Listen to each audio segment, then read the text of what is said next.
Alright guys, another day and we are back for some more championship transfer rumours. We've got quite a bit to go through in today's video. As always, if we do miss off anything, make sure to get it in the comments down below and we'll give it a mention next time. Without any further ado, let's just jump in. And we have to start out with the Sheffield Wednesday news, especially regarding Danny Rohl, because the German manager is set to stay at Sheffield Wednesday after months of speculation where, let's face it, Rohl's been going for every job that he can find, really. You know, multiple applications for jobs in Germany, in the Championship as well. None of them have gone for Rohl. One of the reasons why maybe he's not landed any of them roles is because of the hefty compensation fee that any of those clubs would have had to pay to Sheffield Wednesday to get him out of that contract. But like I say, after months of speculation, it now seems like he's going to be staying at Wednesday after all. One of the contributing factors as to why he's more keen to stay around is that there is genuine hope that a takeover could go through. As of recording, there's been reports of potential buyers from the UK, America, and also a party based in Monaco as well, who are all interested in purchasing Sheffield Wednesday.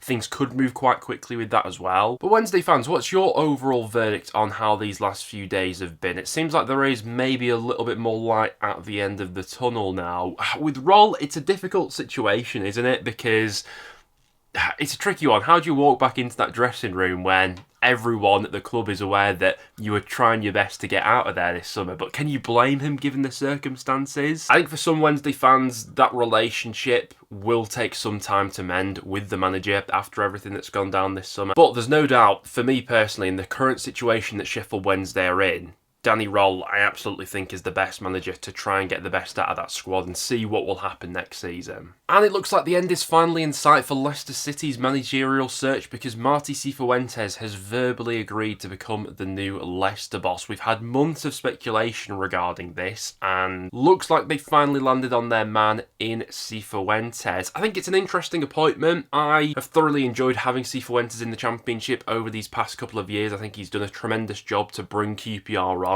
considering the situation that club was in when he inherited them. Things might have ended on a bit of a sour note for him, but I would expect him to have Leicester up there, providing that they're not hit with, you know, some ridiculous sanctions from the EFL. In terms of some done deals, we've seen Charlton signing Reece Burke from Luton Town. Charlton doing their best to recreate that Luton squad from last season. That's now 3 signings they've made from Luton this summer. Burke, I think, a decent defender if you manage to keep him fit. We've seen Preston North End defender Jack Watmore signing for Huddersfield Town on a permanent basis. He's dropping down to League One. I think this is a deal that suits all parties, to be honest with you. I don't think he was someone that was in Paul Heckingbottom's long-term plans for North End, with how we've been refreshing that defence this summer with all the defenders we brought in so far. But for a club on the up in League One like Huddersfield, I think Watmore will be a nice addition. It's just a question of whether or not you can keep him fit. There's been rumblings that that deal could reach up to 500k with add-ons included. Norwich City have completed a deal for Brondby forward Mathias Kvistgaarden. Really exciting addition, this one. He scored 23 goals across all competitions last season. Norwich have spent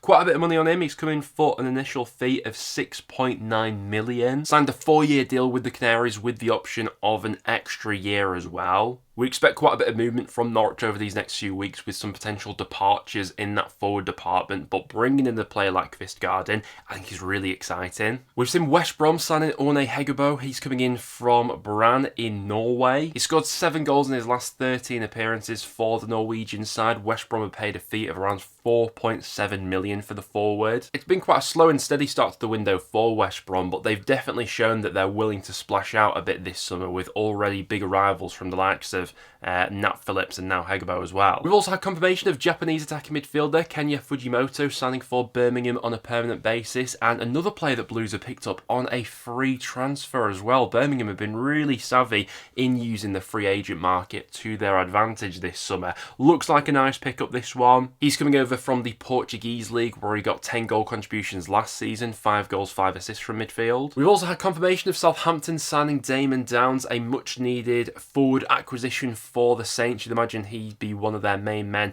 going forward next season. He's coming in from the German 2nd Division, where he scored 10 goals last season. And for all those wondering where Nahki Wells will end up this summer, well, he signed for Luton Town on a free transfer after his contract at Bristol City was up. A bit of speculation over whether he might end up back in the Championship. He's dropped down to League One, and for Luton, you got to say, I think that's a really nice pickup from them. I think he'll score quite a few in League One next season if you keep him fully fit. But those are some of the latest done deals deals which have gone through in the Championship. Now without any further ado, let's jump into the rumours. So from a Derby County perspective, everything seems to be progressing positively with the Patrick Agyemang deal. He's set to have the second part of his medical today, so would expect that deal to go through in the coming days. We've spoken about him a few times on the channel recently, someone who will be going for upwards of £5 million. Serious statement of intent and investment, this one from Derby. Blackburn's Joe Rankin-Costello could be on his way to sign for Charlton Athletic, with Charlton putting in a bid of around about 750k. Now, it's been no secret that Charlton are after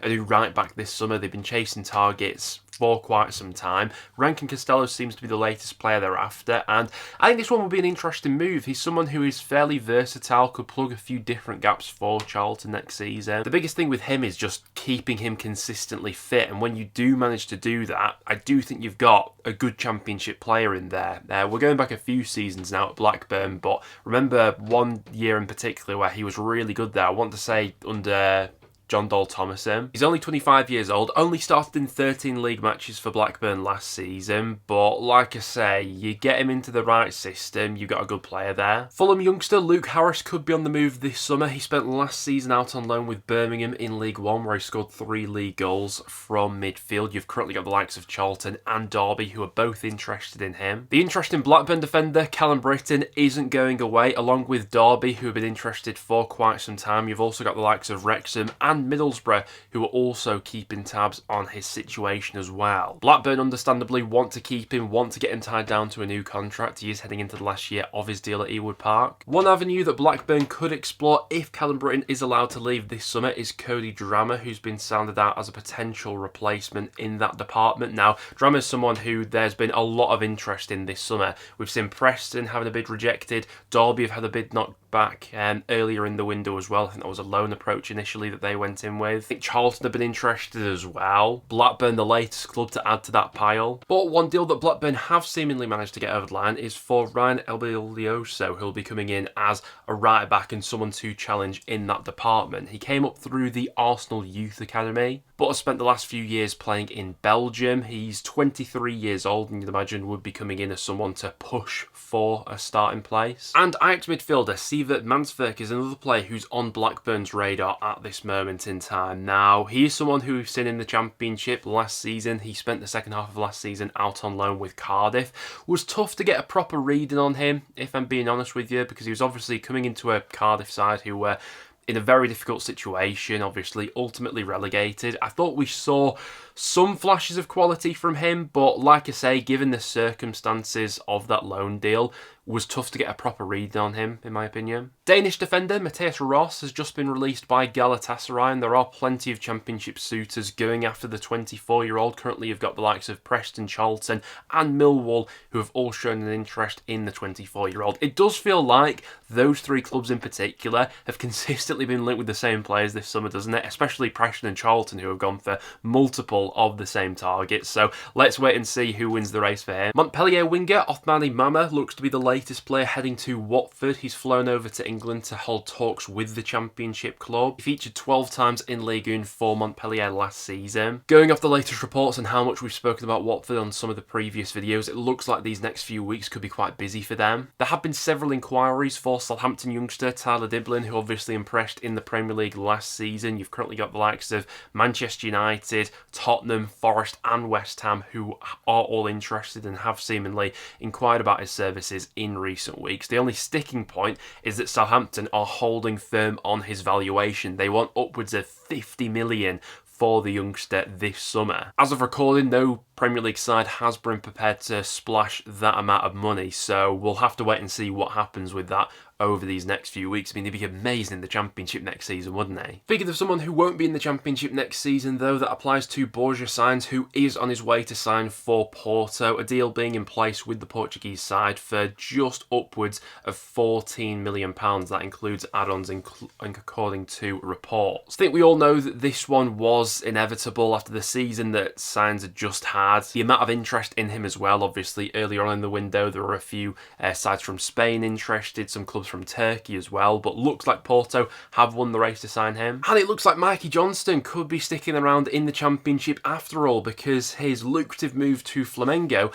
has seemingly fallen through. Spoke about this one in length over the weekend, but we've had quite a few developments on this story since then. Seems like from the Brazilian club side there were a few snags and issues that have cropped up. His injury record's something that has been spoken about, a bit of fan backlash over the rumour as well, also been cited as one of the reasons that this has fallen through. So for the time being, it looks like he will be staying at the Hawthorns. Another player we could see at the Hawthorns next season is Jeffrey Schlupp. He's available on a free transfer. Going back to the January window, there were quite a few interested Championship clubs, but in the end, he spent the second half of that season on loan with Celtic. He's now a free agent, having been released by Crystal Palace, and seems more than likely that he will end up somewhere in the Championship. West Brom putting their case forward to sign him at the moment. And it looks like a return to the Championship could be on the cards for former West Brom and Wigan Athletic defender Cedric Kipre, with Ipswich Town in negotiations over bringing the defender back to the Championship, initially on a loan deal, but they would be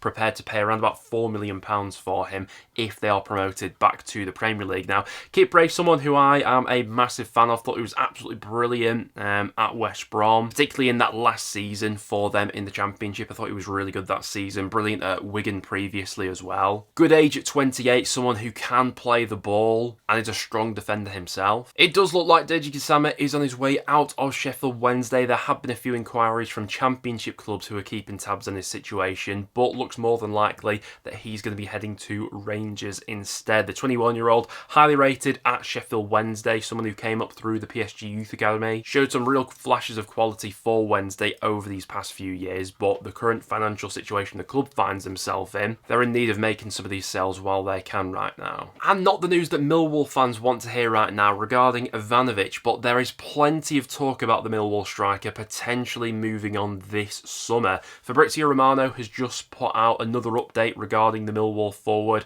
and how he's recently signed with a new agent. Obviously, we already know about the interest from Parma, but according to Fabrizio Romano, there are several other clubs who are also keen on signing him as well. And when Romano's tweeting about it, you do start to think that there is a bit of agent talk going on here and that he's probably sounding out the options for Ivanovic right now. So yeah, it would be a bitter blow for Millwall to lose him at this stage with all the promise that he showed in the second half of last season. But if someone's prepared to put up the right figures, we could see some movement there over the coming weeks. But guys, there you have it. That will now wrap it up for today's video. Thank you very much for tuning in. If you did go on to enjoy, make sure to drop a like, and any other rumours that we missed off today, make sure to get them in the comments down below and we'll give them a mention next time. Apart from that though guys, thank you very much for watching and I'll see you all in the next one.